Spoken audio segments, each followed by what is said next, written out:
Welcome to The Right Question. I'm Daphne Gray Grant. Today we're talking about how to generate more thoughts.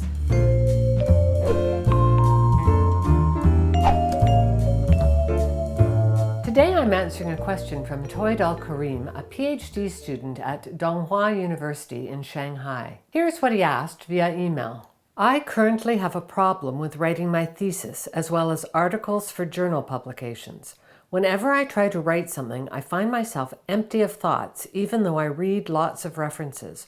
What do you suggest I do?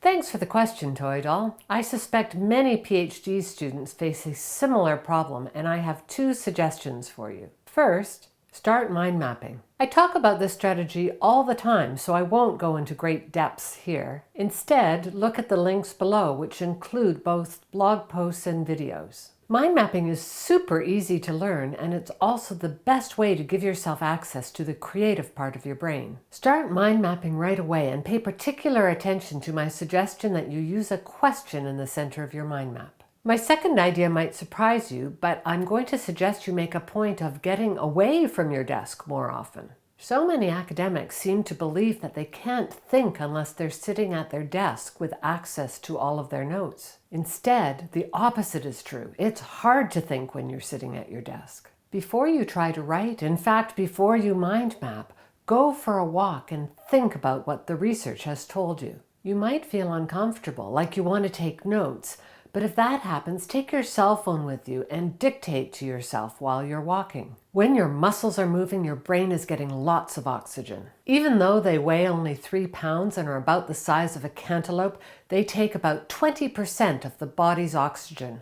Our brains are oxygen hogs. Sitting at your desk does not get nearly enough oxygen to your brain, and that makes thinking a whole lot harder. I believe so strongly in the value of movement that I walk at a treadmill desk while I write. In fact, I was walking while I wrote this script. Yes, I can walk and type at the same time. But before I had the treadmill technology, I made sure I went outside for a walk before I wrote. There's also value in being outside. The sights, sounds, and smells of nature are valuable for bolstering our creativity. Even living somewhere like Shanghai, home to 23 million people, you still have plenty of opportunities for walking. I was curious, so I did some research on green spaces there. In 2015, Shanghai's government managed to convert 25 square miles into forest and green space. No matter the city, there will always be somewhere to find a place to walk.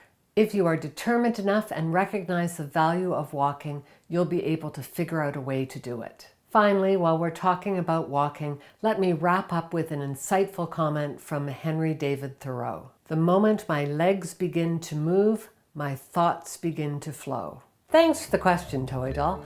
I'm certain that your own thoughts will start to flow once you start walking and mind mapping.